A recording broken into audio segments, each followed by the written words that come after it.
All right, here we go. Thanks for coming out to pitch day for 100K. We're up from 50K because we have the SSBCI program going on. So every dollar we invest is matched dollar for dollar by the Governor's Office of Economic Development SSBCI program. So I think that's awesome. I always think pitch day is awesome, but having 100K to invest rather than 50K is even more awesome. So today we're going to hear from David and also Michael from Jagz. And congratulations to these guys, because on average, we screen and provide feedback and give deck coaching to 15 to 20 companies for every one that actually is selected to pitch on pitch day. So many of the companies aren't quite ready to pitch, enter our incubator, where we hope to help them make it to our pitch day or another demo day somewhere else. But before we get started, just a couple of things for any of those who might be new to our program. Startup NV is Nevada's statewide nonprofit startup accelerator and incubator. We operate 3 nonprofit programs for entrepreneurs or founders and 4 for-profit investment funds and syndicates. Our nonprofit operation is supported by grants, sponsors in the near term, and over the long term, participating accelerator companies pledge a teeny tiny amount of their equity to our nonprofit. And we hope that that's worth a massive amount of money at some point so that our foundation can live on for a very long time. Now, we run a pitch day for 100K every other Wednesday, where companies pitch an admission into our accelerator program, which comes with an investment from Fund NV. And we also add to that usually by our syndicate of investors, and we're now adding to that with the SSBCI program. Our average without the extra match from SSBCI has been $124,000. So we've made 16 direct investments in 21 and 2022 so far, ranging from $50,000 on the low end to $1.3 million on the high end. Okay, now for the legal disclaimer. Founders pitching today are pitching for investment from our SEC-approved venture capital funds and our accredited investor syndicate. The pitches today are directed to our investors, but the entire community is encouraged to attend for educational purposes, kind of like watching Shark Tank. The educational component of what we do here is critical to our mission to grow Nevada's startup ecosystem and diversify our economy. The pitches today are not, I repeat, not a general solicitation for investment.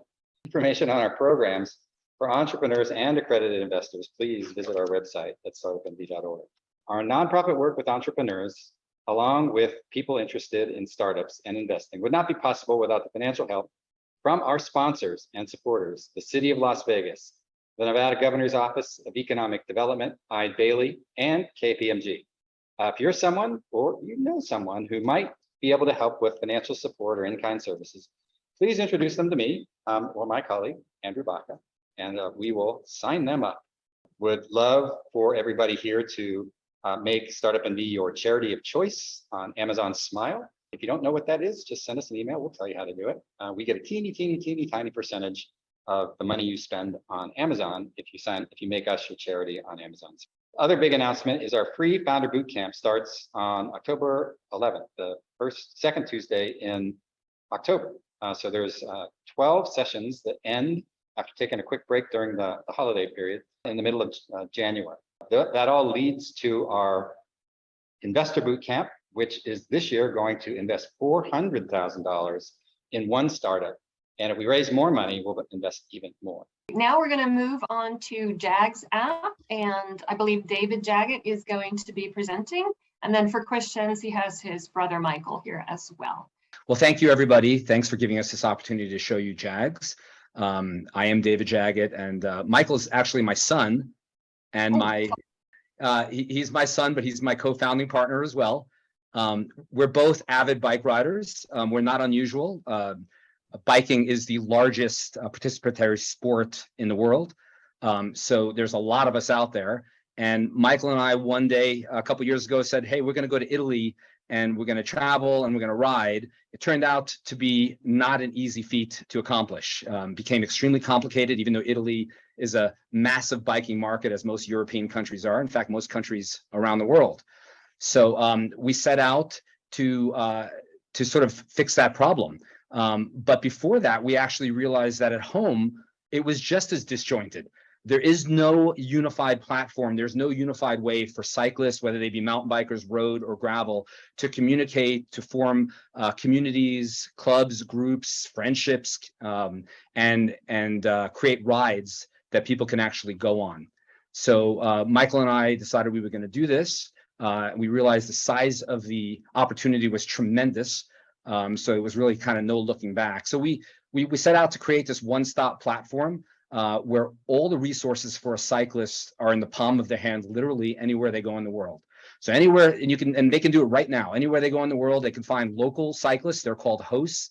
They can find tour guides, tours, bike shops offering discounts to Jagz users anywhere in the world, and a hell of a lot more wherever they go. Back here at home, they can join local groups right on the app. Group pages are available, somewhat like a Facebook group page, if you're familiar with it, where they can post links and articles, share photos and videos, participate in really good conversations, and plan rides and events.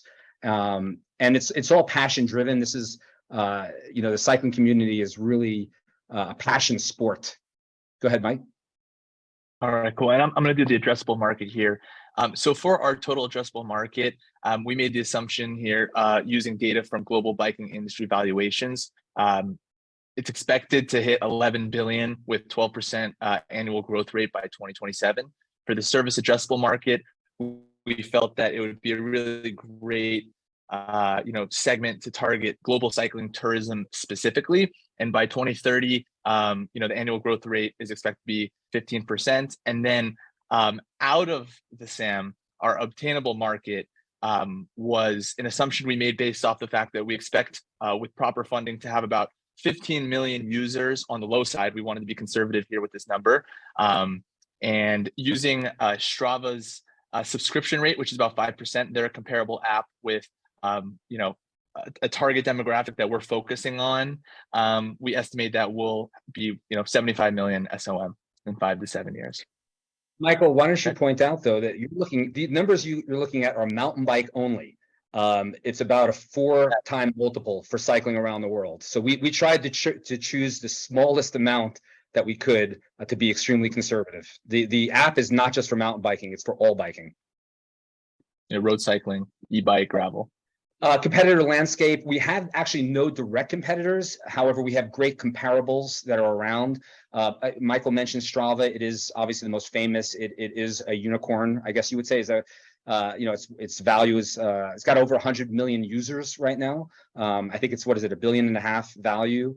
And we offer quite a lot of features that were not available, which is why we created the app, Jagz. The current product, as I mentioned earlier, you can see on the left side, you can book hosts, which are friendly locals anywhere in the world. You can book tours. You can create and find group rides anywhere you go in the world. So all these things are solved already. And on the right side is an example of what a group page looks like. And clubs can create them, bike groups, any kind of organization. It can even be around a town or community can create group pages. As far as roadmap goes, we foresee bike-friendly lodging would fit very nicely with our application and the things that we provide.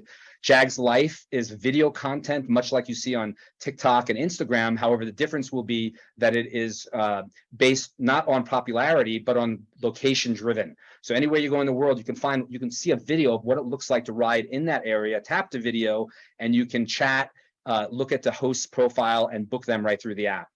And then a marketplace is a very common feature that we think adds a lot of value to our app. So certainly we would provide that as well, where you can buy and sell bikes right through the app. Michael?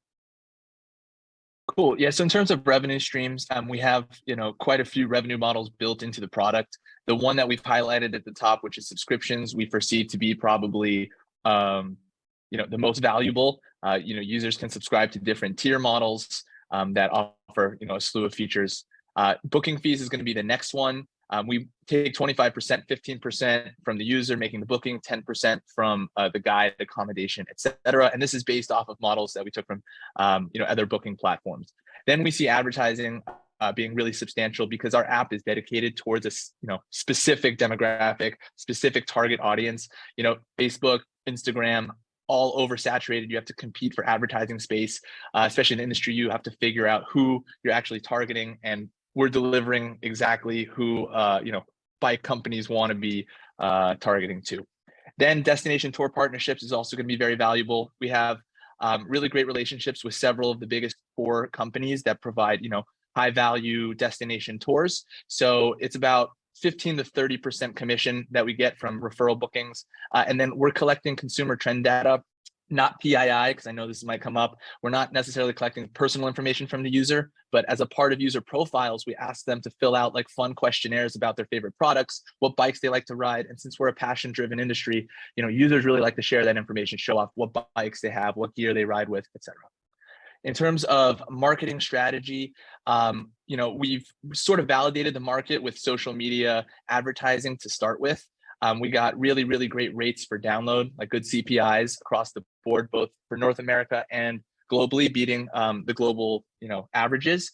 And we're also starting to see PLG growth, right? Our product-led growth, which sort of goes into a flywheel system where people download the app, and because of the features, they bring two friends with them. So we're starting to see this pick up and momentum grow where we're getting even more downloads beyond just the traditional advertising. And, we make partnerships with influencers, app store optimization, and partnerships with others in the industry.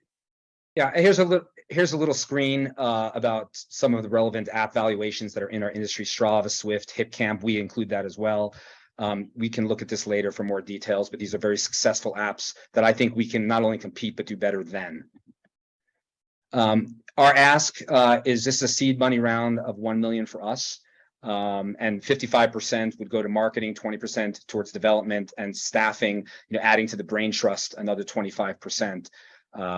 So that's where that would be. And we have a detailed use of funds sheet in the appendix. And it happens to be that we're now the largest cycling tour guide platform in the world. It's fun little thing that we can brag about. The team is myself. I'm a longtime chiropractor here in Las Vegas. Sort of a addicted entrepreneur, mountain biker. Done some things. I was also president of the Southern Nevada Mountain Bike Association, so I do have a lot of knowledge as far as what was needed and what's looked for in the biking world. Michael's a graduate of USC Business, and he was the first guy I turned to.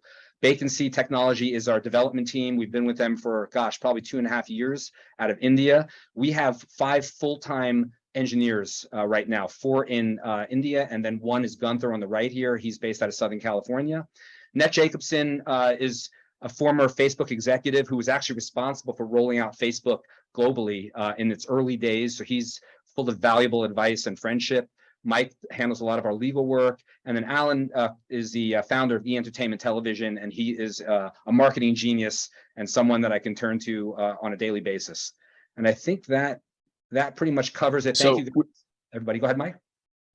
I think we have a minute. So if you want to go in the appendix, we actually have some traction numbers here that I'll just talk about. So our user base today is 40,000 and growing. We have a really strong following on Instagram and Facebook, which was sort of how we built up validation before we even got started. We wanted to see were people interested in this concept.